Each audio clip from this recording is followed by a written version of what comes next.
इस तरह बेनिफिट आपको मिलेंगे। थोड़ा सा मैं ब्रीफ करता हूँ। ये काफी लंबा है पीपीटी, मैंने पर्सनल डिपार्टमेंट के लिए बनाया था, तो जो आपके काम की चीज नहीं होगी वो स्किप कर दूंगा, जो आपके काम की है वो बता दूंगा। एक तो सबसे पेंशन रूल का हमारा नाम है रेलवे सर्विसेज पेंशन रूल 1993 बोलते हैं इसको।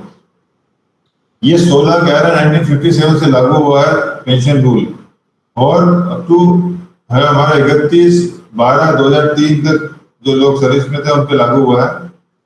बेनिफिट क्या क्या मिलते हैं उसके लिए बता दो। रिटायरमेंट और नॉर्मल रिटायरमेंट में monthly pension, retirement gratuity, communication of pension जो होता है वो मैक्सिमम 40% मिलता है, और ये रजिस्टर होता है 15 साल के बाद। ग्रुप इंश्योरेंस मिलता है case equivalent to unutilized LAP. LAP का 300 दिन का जो हमको क्रेडिट मिलता है रिटायरमेंट टाइम पे। फिर पीएफ में जो बैलेंस है वो हमको मिलता है, कंपोजिट ट्रांसफर ग्रांट मिलता है रिटायरमेंट के बाद अपने परिवार शिफ्ट करने के लिए। गोल्ड प्लेटेड सिल्वर मेडल मिलता है, किट पास, सेटलमेंट पास मिलते हैं, पोस्ट रिटायरमेंट पासेस मिलते हैं, मेडिकल फैसिलिटी अंडर आईएएस ये मिलता है हमको। रिटेंशन वैल्यू कैटेगरी पेंशन मिलती है 4+4 मंथ्स, और benefit of staying holiday on officer rest house की रेसिडेंस मिलती है हमारे को, बेनिफिट है। डेथ केस में क्या क्या मिलता है एम्प्लॉय को, उसकी वाइफ को, फैमिली को। पहला डीसीआरजी बोलते हैं डेथ ग्रेजुइटी, फिर मंथली पेंशन मिलता है इंक्लूडिंग एनहांस फैमिली पेंशन। क्या होता है बाद में पढ़ेंगे। बैलेंस ऑफ पीएफ में जो पैसा वो मिलेगा, पीएफ के पैसे से लिंक होता है डिपॉजिट लिंक इंश्योरेंस, वो एक मैक्सिमम 60,000 रुपये मिलता है आपको। ग्रुप इंश्योरेंस का पैसा मिलता है आपको। कैश इक्विवेलेंट ऑफ अनयूटिलाइज्ड, जितना भी आपका एलआईपी बैलेंस है वो मिलेगा मैक्सिमम 300 दिन। वीडो पास मिलता है वीडो को। मेडिकल फैसिलिटी मिलती है। रिटेंशन क्वार्टर जो होता है वो मैक्सिमम 2 साल मिलता है। सीटीजी यहाँ पे मिलता है। कई लोगों को डाउट होता है कि कंपल्सरी ट्रांसफर ग्रांट एम्प्लॉय के मरने के बाद फैमिली को मिलता है कि नहीं मिलता है, उसमें क्लियर कर दूं कि विडो को भी मिलता है सीटीजी अगर वो शिफ्ट करें मकान। उसके बाद फैमिली को कंपल्सरी डॉक्यूमेंट नौकरी मिलती है। अब हम करते हैं रिटायरमेंट बेनिफिट्स में। सबसे पहले पेंशन मिलता है हमारे को। This is a monthly payment made to railway employees consequent upon their retirement with qualifying service of not less than 10 years. Question आएगा कि 10 मिनिमम कितना साल की सर्विस के बाद पेंशन के लिए हकदार होते हैं, तो ये है 10 साल। कौन कौन सी पेंशन होती है? सुपरनेशन पेंशन, मतलब जो 60 ईयर्स में रिटायर होते हैं वो सुपरनेशन पेंशन होता है। नॉर्मल रिटायरमेंट जो बीआर वगैरह लेते हैं ऑप्ट करते हैं वो रिटायरमेंट पेंशन होती है। इनमेरिट सर्विस में हो जाते हैं कि फिजिकली मेंटली मेडिकल डिग्रेस वगैरह होता है तो वहाँ इनमेरिट पेंशन होता है। और एक और रूल है रिटायरमेंट का हमारे, 20 साल की सर्विस पे हम वॉलंटरी रिटायरमेंट ले सकते हैं, जिसकी 3 महीने का नोटिस देना पड़ेगा। और अगर 3 महीने का नोटिस पीरियड हमको वेव ऑफ कराना है तो डीआरएम का अप्रूवल लगेगा। तो उसके बाद हम नोटिस 1 महीने में भी निकल सकते हैं या 10 दिन में जा सकते हैं, लेकिन पीरियड वेव करके डीआरएम का अप्रूवल लगता है। नहीं तो हमको 3 महीने का नोटिस देने के बाद हम वॉलंटरी रिटायरमेंट ले सकते हैं। कंपल्सरी पेंशन भी होता है जिसमें किसी कर्मचारी को अगर पोस्ट से सरेंडर हो गई है और तो वहाँ डिस्चार्ज किया है और उसको अलग पोस्ट पे जाना नहीं है तो कंपल्सरी पेंशन ले सकता है। ये इतना कोई इम्पोर्टेंट नहीं है। अब इम्पोर्टेंट जो अगला है para 64 railway pension, railway service pension compulsory retirement pension. कई कर्मचारी जैसे मैंने डीआर रूल पढ़ा, तो डीआर रूल के तहत अगर उसको कंपल्सरी रिटायर किया जाता है तो जो अथॉरिटी होती है वो उसको पेनल्टी इम्पोज करती है कई बार पेंशन और gratuity, both at the rate not less than 2/3। Compulsory retirement के अंदर आपको चाहे तो कंपनी अथॉरिटी जो है फुल पेंशन या मिनिमम 2/3 पेंशन ग्रेजुइटी बोथ को दे सकती है। तो ये आप समझ लीजिए कि कंपल्सरी रिटायरमेंट में क्या मिलेगा पेंशन के रूप में, या तो फुल पेंशन दे दें, ये कटिंग पेंशन करके मिनिमम 2/3 देना पड़ेगा। ऐसा कभी नहीं होगा कि आपको आधा ही पेंशन दे दें 50%। तो आपको कभी भी कंपल्सरी रिटायरमेंट में पेंशन जो होगा मिनिमम 2/3 का मतलब होगा कि आपको उसका 90% दे दे, 80% दे दे, 2/3 मिलेगा आपको, उससे कम नहीं होगा। फिर एक होता है compulsory allowance. Railway servant who is dismissed remove from service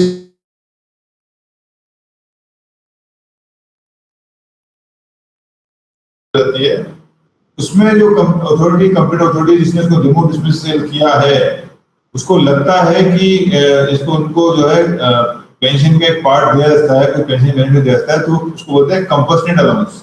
remove dismiss के अंदर जो पेंशन होता है उसको बोलते हैं कंपल्सरी अलाउंस, जो कि मैक्सिमम 2/3 हुआ, मिनिमम 1/3 होता है। जो आपका पेंशन फिक्स हुआ मतलब आपका एक लाख बेसिक है तो 50,000 आपका पेंशन होता है 50%, उसका 2/3 जो भी होगा वो, और मिनिमम 1/3 वो दे सकता है।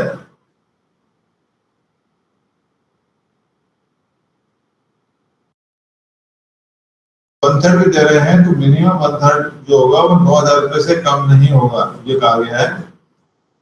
इसमें क्वालिफाइंग सर्विस राउंड ऑफ करने का एक नियम है कि अगर 3 महीने से कम है तो इग्नोर करता है। किसी भी आदमी क्वालिफाइंग सर्विस जो निकालते हैं पेंशन की और ग्रेजुएटी के लिए, उसको हम आधा साल पकड़, हर 6 महीने के लिए सर्विस पकड़ी जाती है, वो आगे बताएंगे। तो मिनिमम 3 महीने सर्विस को हम इग्नोर करते हैं।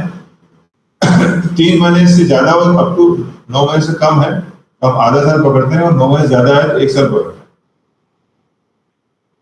जैसे पेंशन कैलकुलेट होती है, जो भी लास्ट बेसिक है आपका उसका 50% लिया जाता है, और मिनिमम पेंशन बताया 9,000 रुपये पर मंथ है, और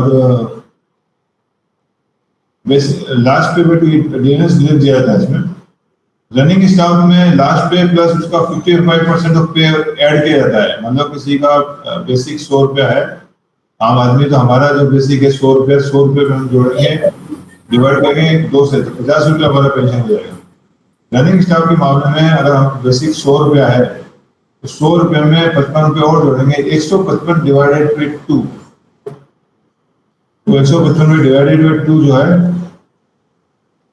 वो उसका पेंशन हो जाएगा।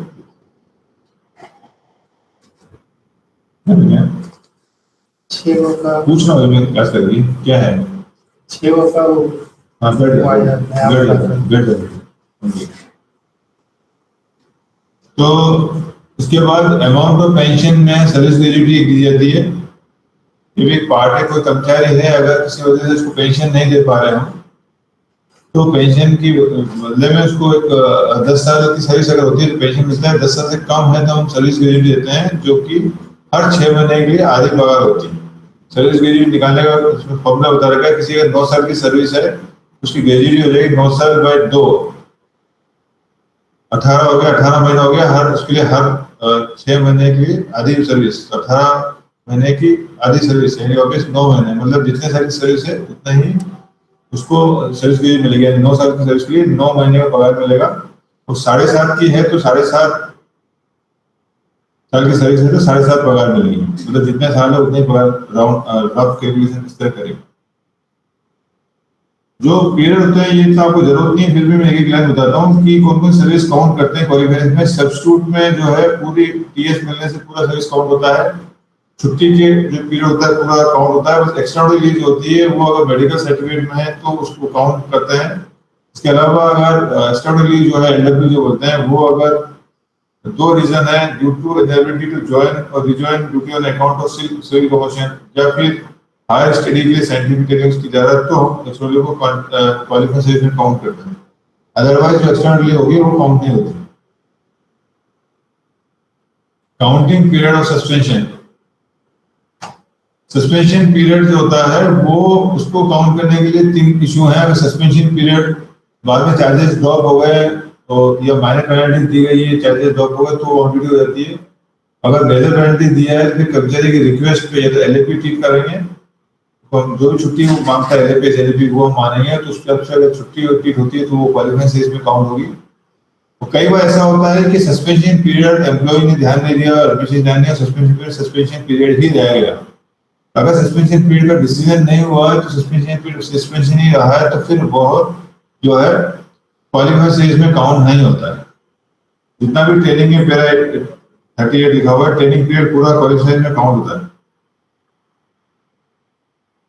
ये एक और रूल है कि हमारी जो सर्विस सीट है नए रूल के हिसाब से 18 साल पूरी होने पर अपनी सर्विस को वेरीफाई करना है और रिटायरमेंट से 5 साल पहले वेरीफाई करना है।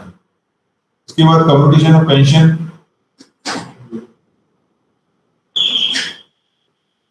एक पेंशन जो होता है वो बता दिया मैंने आपको। उसके बाद होता है कम्युनिकेशन पेंशन, मतलब पेंशन का को कम्यूट करा सकते हैं हम। मैक्सिमम 40% जो है कम्युनिकेशन पेंशन, मतलब एडवांस में आपको मिलता है, जो भी आपको पेंशन मिलता है उसका 40% भाग जो है एडवांस में हमको मिल जाता है और अगले 15 साल में उसकी रिकवरी होती है। उसको बोलते हैं कम्युनिकेशन ऑफ पेंशन। ये आपको कैसे कैलकुलेशन करते हैं कम्युनिकेशन पेंशन का, उसकी फॉर्मूला है 40% of pension into 12 into commuted value age on age on next birthday, यानी 60 इयर्स रिटायरमेंट के टाइम पे अपन नेक्स्ट बर्थडे जो 61 होगा, 61 का फैक्टर पकड़ते हैं अपन, फैक्टर का टेबल है आपका, जो भी 40% होगा, मान लीजिए आपका 1 लाख बेसिक है तो 1 लाख बेसिक का आपका पेंशन हो जाएगा आपका 50,000 रुपये। 50,000 का 40% जो हो जाएगा वो आपका 20,000 हो गया। तो 20,000 मल्टीप्लाई बाय 12 मल्टीप्लाई बाय जो फैक्टर होगा आपका, अभी जो लास्ट चला था 8.129 समथिंग कुछ था आपका, अगर 61 के ऊपर 8.1 समथिंग कुछ था तो उससे मल्टीप्लाई हो जाएगा। तो यानी 20,000 इंटू 12 इंटू 8.1 समथिंग है, उससे मल्टीप्लाई हो जाएगा। और restoration of completed value question बताया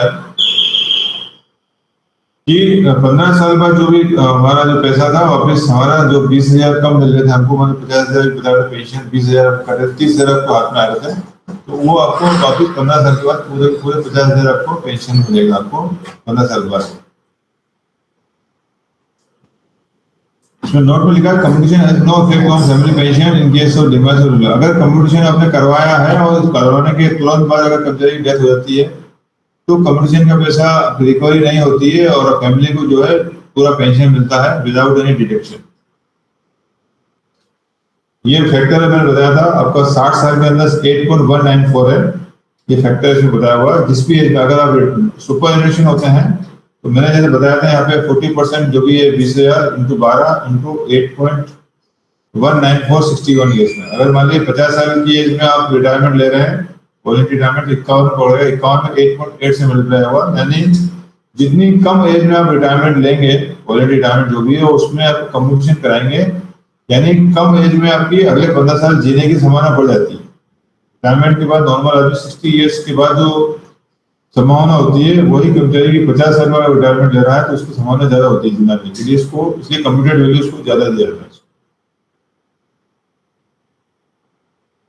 कम्युनिकेशन का नॉमिनेशन का रूल है कि नॉमिनेशन करवाने के अगर कर्मचारी ने कम्युनिकेशन का नॉमिनेशन कराया हुआ है उस दौरान कम्युनिकेशन पैसा लेने से पहले उसकी मृत्यु होती है तो नॉमिनेशन जिसका कराया उसको पैसा मिलता है। 80 इयर्स अभी नया रूल एक आया है एडिशनल पेंशन का। अगर कोई भी कर्मचारी होता है या फैमिली पेंशन ले रहा है रिटायरमेंट के बाद 80 साल हो जाता है उसके लिए एडिशनल पेंशन जो मिलता है 80 साल में 20%। ये भी क्वेश्चन एग्जाम में काफी पूछे गए हैं, मैं इसलिए बता दूं आपको। तो पूछते हैं कि 80 इयर्स में कितना बढ़ता है, ऑप्शन आते हैं 10%, 20%, 50%, 100%। तो आप देख लीजिए, इसको लिख लीजिए या समझ लीजिए। 80 साल में 20% आपको पेंशन बढ़ जाएगा, 85 में 30% बढ़ेगा एडिशनल, 90 इयर्स में 40 हो जाता है, 95 में 50 और 100 में आपका जो है 100 साल में आपका 100% बेसिक पेंशन, मतलब आपका जो 50,000 का पेंशन था तो 100 साल की एज में आपका 1 लाख रुपए पेंशन हो जाएगा, डबल हो जाएगा। हेलो, हाँ साहब बोले, तो कुछ बोला? पढ़ाए साहब, पढ़ाए आगे। हाँ ठीक है, ये पेंशन हो गया है। फैमिली पेंशन में जो कर्मचारी की डेथ के बाद उसकी फैमिली को जो पेंशन मिलता है उसको बोलते हैं फैमिली पेंशन। ये स्कीम लागू हुई है, हमारी जो पेंशन थी वो 16/11/57 से लागू हुई थी। फैमिली पेंशन स्कीम चालू हुई है 1 जनवरी 1964 से। ये भी एग्जाम में आता है क्वेश्चन, दोनों क्वेश्चन एग्जाम में आता है, नोट कर लीजिए। हमारी पेंशन जो होती 16/11/57, फैमिली पेंशन 1 जनवरी 1964, ये ऑब्जेक्टिव में क्वेश्चन पूछे जाते हैं। और फैमिली पेंशन क्या कैसे निकालते हैं, तो जैसे मैंने बताया 1 लाख का आपका पेंशन था, बेसिक था, 50% आपका कैलकुलेशन होता है पेंशन का। फैमिली पेंशन आपका होता है 30%, यानी 1 लाख का 30% निकालेंगे 30,000 रुपये, इस तरह कैलकुलेशन है। पेंशन या फैमिली पेंशन जो भी होगा मिनिमम आपको 9,000 रुपये तक मिलेगा, प्लस डीए मिलेगा आपको, ये एक रूल है।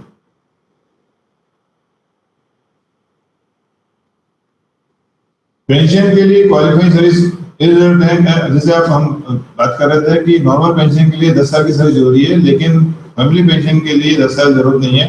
कर्मचारी ने ज्वाइन किया और तुरंत उसकी मृत्यु होती है तो भी उसकी वाइफ को जो भी उसका बेसिक था उसका लास्ट बेसिक का 30% या जो है 9,000 रुपये उसको मिलेगा मिनिमम। फैमिली पेंशन किस किस को मिलेगा, तो नॉर्मली जो भी स्पाउस होगा उसको मिलेगा, उसके बाद अनमेरिड सन, अनमेरिड डॉटर्स और पेरेंट्स को भी मिलता है। पेरेंट्स को अगर उसकी कर्मचारी के परिवार में उसकी वाइफ या बच्चे नहीं है तो पेरेंट्स को मिलेगा, और पेरेंट्स में पहले माताजी को मिलता है और माताजी नहीं है तो फिर पिताजी को मिलता है। सब्जेक्ट टू कंडीशन है कि पेरेंट्स उस पर डिपेंडेंट होना चाहिए। फैमिली पेंशन के अंदर एक रूल होता है एनहांस फैमिली पेंशन, मतलब बढ़ा हुआ फैमिली पेंशन। ये बहुत अच्छा नियम है, इसको समझाने की कोशिश करता हूँ, समझ आया तो अच्छा है। नॉर्मली कोई भी पेंशन, फैमिली पेंशन जो होता है वो कर्मचारी की वाइफ को जो बेसिक होता है उसका 30% मिलता है। जैसे मैंने बताया था 50,000, 1 लाख अगर बेसिक है तो पेंशन 50,000 और फैमिली पेंशन 30,000, 30% होता है। एनहांस पेंशन में एक फायदा दिया हुआ है कर्मचारी को कि फैमिली को, कि अगर कर्मचारी ने 7 साल की सर्विस कर ली है, मरने और वर्क की फिर डेथ हो जाती है, अगर 7 साल की सर्विस जरूरी है इसके अंदर, 7 साल की करने के बाद उसकी वाइफ को अगर एम्प्लॉय वायलेंस सर्विस डेथ होती है तो अगले 10 साल तक उसको 50%, यानी जो हस्बैंड को जो पेंशन मिली थी 50% वो रेट मिलेगी। यानी इसका हस्बैंड का बेसिक अगर 1 लाख है तो जहां उसको 30,000 मिलना चाहिए था, अगले 10 साल तक उसको 50,000 मिलेगा, यानी 50% का रेट मिलेगा। ये एक फायदा है एनहांस बोलते हैं, एनहांस फैमिली पेंशन, बड़ी पेंशन जो है फैमिली पेंशन बड़ी दर पर। ये इसके 2 नियम है। कोई भी कर्मचारी अगर वाइल इन सर्विस यानी रिटायरमेंट से पहले उसकी डेथ होती है तो उसको 10 साल तक उसकी वाइफ को बड़ी दर मिलता है। लेकिन कर्मचारी का रिटायर हो गया, वॉलंटरी रिटायरमेंट हुआ 50 साल में या सुपरनेशन हुआ 60 साल में, कभी भी रिटायरमेंट के बाद अगर फैमिली पेंशन मिलती है तो वो रिटायरमेंट के बाद तो 7 साल मिलती है या 67 व्हिचएवर इज अर्लियर। मान लीजिए कर्मचारी सुपरनेट हुआ है 60 साल में, रिटायर हुआ और वो 65 साल की एज में मर गया है, तो 65 साल में उसको जो है एनहांस फैमिली पेंशन मिलेगा तो वो अप टू 67 यानी 2 साल ही मिलेगा, या तो 7 साल या 67 व्हिचएवर अर्लियर। अगर कर्मचारी 50 साल में वॉलंटरी रिटायरमेंट ले रहा है, वो 55 में मर गया है, 55 से 7 साल या 67 तो आपका 55 से 7 साल 62 होता है, तो 7 साल पूरा मिलेगा उसको। वॉलंटरी रिटायरमेंट के केस में संभावना है कि उसको 7 साल पूरा मिले, लेकिन सुपरनेशन के बाद 67 के बाद अगर उसकी मृत्यु होती है कर्मचारी को तब एनहांस फैमिली पेंशन नहीं मिलेगा, क्योंकि 7 साल पूरे होते हैं। 67 के बाद मिलेगा। 67 से पहले अगर उसकी डेथ होती है तो उसकी वाइफ को एनहांस फैमिली पेंशन का प्रोविजन है। मिसिंग केस में भी बताया गया है कि कर्मचारी अगर मिसिंग हो जाता है तो उसकी फैमिली को जो है 6 महीने के बाद जो है हम पेंशन स्टार्ट कर देते हैं। The retirement gratuity will be paid to the family within 3 months of the date of occasion. The difference between the death gratuity and retirement gratuity shall be after death of employee is confusing. Normal case में इसमें हम retirement gratuity देंगे, लेकिन कर्मचारी की अगर या तो मृत्यु स्टडी होती है या फिर 7 साल बाद तो फिर हम जो है डेथ ग्रेजुटी देंगे। ये एक रूल आया 2013 में। Eligibility of window data, divorce data, जो भी कर्मचारी होता है उसकी अगर विडो डाटा या डाइवोर्स डाटा है और डिपेंडेंट है, उनको भी, उनकी माताजी अगर नहीं है घर में तो उनको भी पेंशन मिलेगा। पहले 25 साल तक ये क्राइटेरिया था, उसके बाद 25 विडो डाटा, डाइवोर्स डाटा और अनमेरिड डाटा के लिए 25 साल की कंडीशन हटा दी है। अब लाइफ लॉन्ग उनको पेंशन मिलता है, फैमिली पेंशन। इसमें एक बताया मिनिमम पेंशन जो है फैमिली पेंशन 9,000 रुपए है, मैक्सिमम फैमिली पेंशन 75,000 है और मैक्सिमम पेंशन है 1,25,000 रुपए। रिटायरमेंट ग्रेजुटी जो होती है, मैं बता दूं आपको, अगर कर्मचारी ने 5 साल की सर्विस पूरी कर ली है तो मैक्सिमम रिटायरमेंट ग्रेजुटी जो होती है हर 6 महीने के लिए 1/4 मिलता है। टोटल 33 साल के लिए जो क्वालिफाइड सर्विस हम मैक्सिमम पकड़ते हैं किसी भी कर्मचारी का रिटायरमेंट ग्रेजुटी के लिए, वो 33 साल पकड़ते हैं। 33 साल में मैक्सिमम 16.5 पगार उसको मिलेगा, ये रिटायरमेंट ग्रेजुटी, या फिर 20 लाख रुपए जो मैक्सिमम है। तो ये रिटायरमेंट ग्रेजुटी सीलिंग बताएगा 25% बढ़ जाएगा जब भी डीए 50% से ऊपर हो जाएगा, यानी अगर 50% डीए हो जाता हमारा तो फिर 25 लाख हो जाएगा। आज की तारीख में हमारा जो ग्रेजुटी है वो 20 लाख रुपए है। कर्मचारी ने मकान खाली नहीं किया हो तो हम रिटायरमेंट ग्रेजुटी को रोक लेते हैं। उसके बाद रिटायरमेंट ग्रेजुटी तो जितना 20 साल के बाद बता दिया 1/4 मिलता है पगार के लिए। और डेथ ग्रेजुटी के मामले में रूल वो भी मैक्सिमम लिमिट तो दोनों में 20 लाख की है। उसमें एक आगे कोई भी कर्मचारी अगर 1 साल से कम सर्विस है और मर गया है तो उसको 2 महीने का 2 बेसिक मिलता है, यानी 2 महीने पगार मिलती है। अगर 1 साल से ज्यादा सर्विस की, 5 साल से कम किया है तो 6 महीने का पगार 6 टाइम्स ऑफ बेसिक पे मिलता है। 5 से ज्यादा और 11 से कम है तो 12 पगार मिलता है। 11 से ज्यादा और 20 से कम है तो 20 पगार मिलता है। ये भी टेबल पूछा जाता है एग्जाम में, हालांकि ज्यादातर पर्सनल नहीं पूछते हैं, पर्सनल वालों से जो पूछा जाता है क्वेश्चन। और 20 साल की सर्विस के बाद हर साल की जितने साल की सर्विस होगी उतनी पगार मिलेगी, यानी 21 साल है तो 21 पगार, 22 है तो 22, 23 है तो 23, हर 6 महीने के लिए आधी मिलती है, यानी हर साल के लिए पूरी मिल जाती है।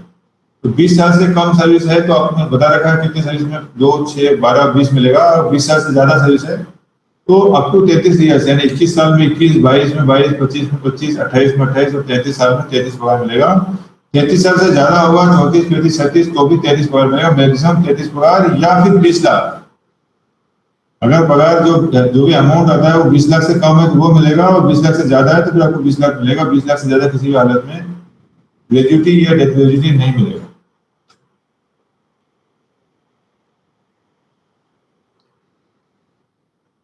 इसमें एक ब्रीफ कर दूं, कुछ नियम है कि कोई भी कर्मचारी अगर मर गया उसकी वाइफ को जो पेंशन मिलता है, अगर वाइफ के ऊपर वाइफ हस्बैंड को मारने का केस चल रहा है, सुसाइड अटेम्प्ट करने का उकसाने का आरोप लग रहा है, तो उसकी वाइफ को जो है पेंशन नहीं मिलता है तो जब तक केस नहीं चलेगा।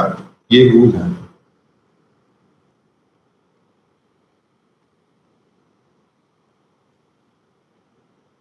इसके बाद पैरा 74 नॉमिनेशन की बात बोला है कि कोई भी कर्मचारी होता है, आपको मालूम होगा पीएफ नॉमिनेशन फॉर्म हमसे भरवाते हैं, उसको हम बोलते हैं फॉर्म 4, जिसमें हम अपने ग्रेजुटी, पीएफ और जीआईएस का नॉमिनेशन करते हैं और उसी के हिसाब से आपको डेथ के ऊपर बेनिफिट मिलता है, उसी परसेंटेज से आते जो आपने नॉमिनेशन किया होगा। राइट टू प्रेसिडेंट थोड़ा ये है कि रूल 9 हमारे कोई कर्मचारी है अगर वो रिटायरमेंट टाइम पे उसको या तो पैथिंग कंडीशन है, सस्पेंशन में हो, मेजर डीआर केस चल रहा हो या क्रिमिनल केस पेंडिंग हो, 3 कंडीशन के अंदर कर्मचारी अगर है तो रिटायरमेंट के बाद भी उसका केस हम रूल 9(2) में, ये रूल हमारा 9 है तो ये 2 है।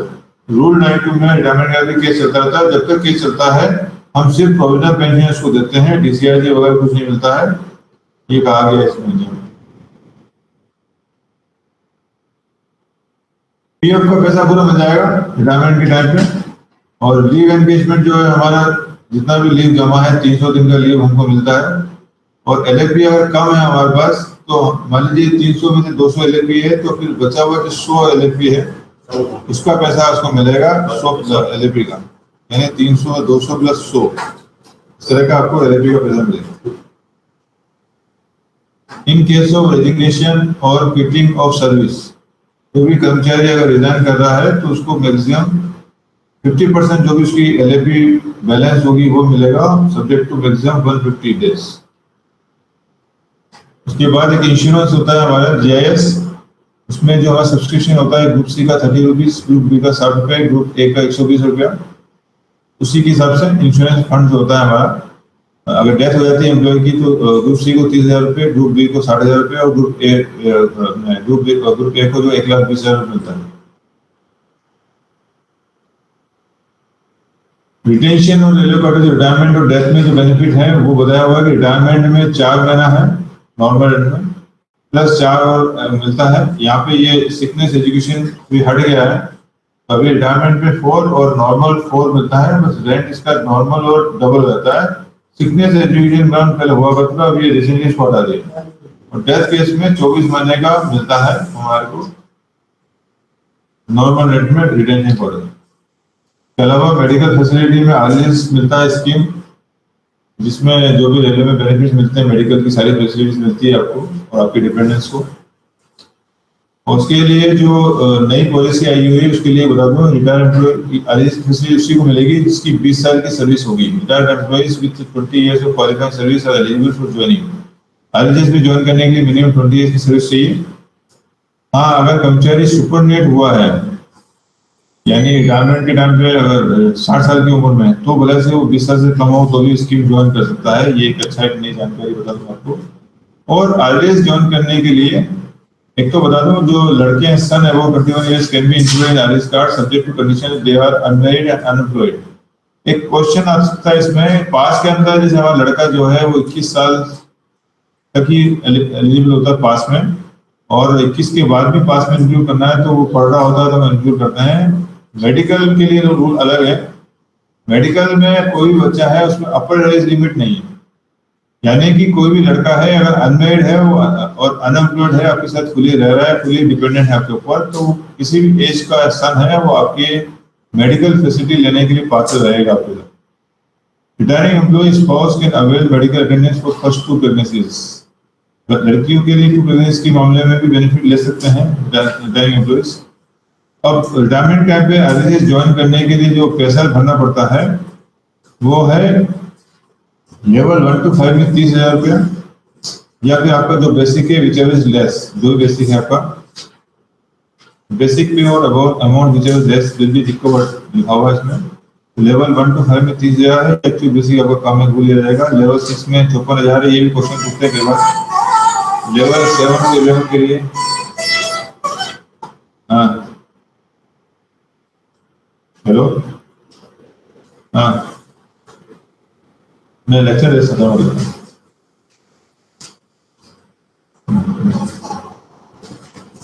तो लेवल 7-11 के लिए 78,000 है, लेवल 12 एंड अबव के लिए 1,20,000 रुपीज ये अमाउंट है। अगर एक्चुअल बेसिक से कम है तो एक्चुअल बेसिक लिया जाएगा या फिर इतना अमाउंट बना देगा।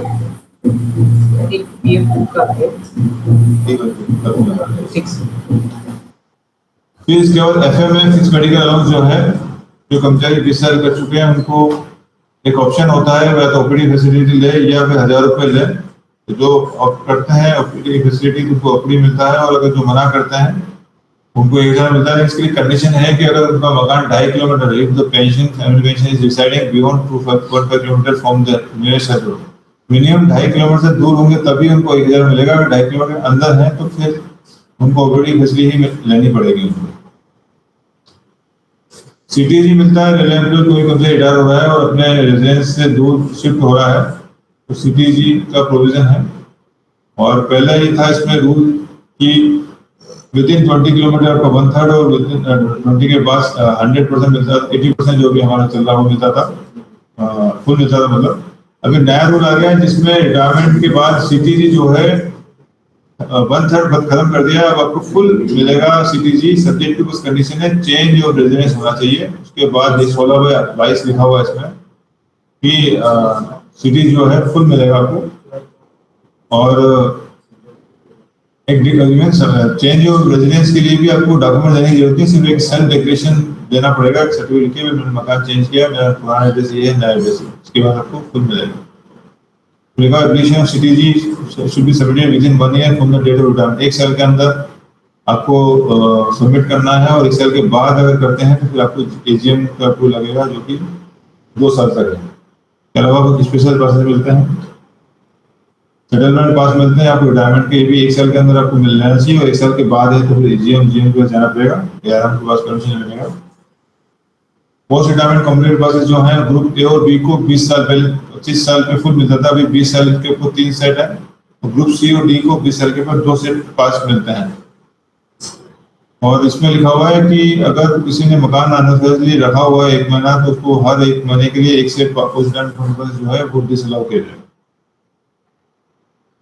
प्रोविजन ऑफ कंपेनियन, आपके जो भी फर्स्ट क्लास या फर्स्ट क्लास ए पास वाले होल्डर होते हैं वो अगर अटेंडेंट की जगह पे कंपेनियन को ले जाना चाहते हैं तो वो 65 साल की एज हो जाने के बाद अटेंडेंट मतलब जो पेड सर्वेंट होता है उसकी जगह कंपेनियन मतलब किसी भी कर्मचारी को, आपके परिवार के सदस्य को, किसी भी दोस्त को या किसी भी व्यक्ति को आप ऐसे कंपेनियन ले सकते हैं। शर्त ये होगी कि आपको और उसके कंपेनियन जो है सबको इस स्लीपर क्लास में जाना पड़ेगा, और हाई क्लास में जाना है तो आपको जो डिफरेंस है वो देना पड़ेगा।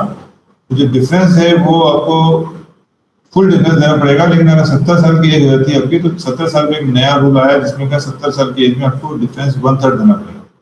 तो कभी भी आपको कंपेनियन ले जाना है लीव अटेंडेंट तो आपको 65 प्लस हो गया तो आपको कंपेनियन डिफरेंस मिलेगी, और हाई क्लास में जाने के लिए फुल डिफरेंस पेमेंट करना पड़ेगा, और 70 साल के आप और हो जाते हैं तो डिफरेंस भी आपको 1/3 पेमेंट करना पड़ेगा। ये नया रूल।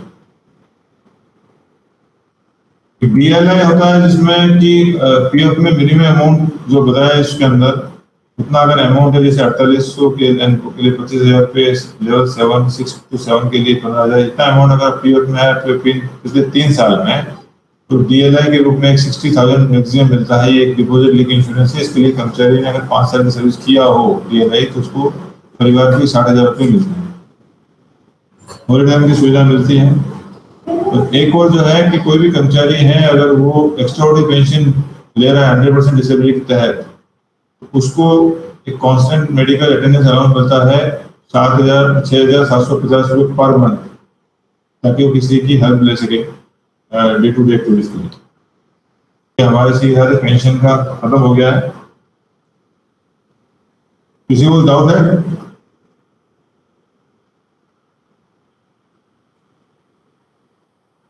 अगर नहीं है तो मैं बंद कर रहा हूं यहाँ पर।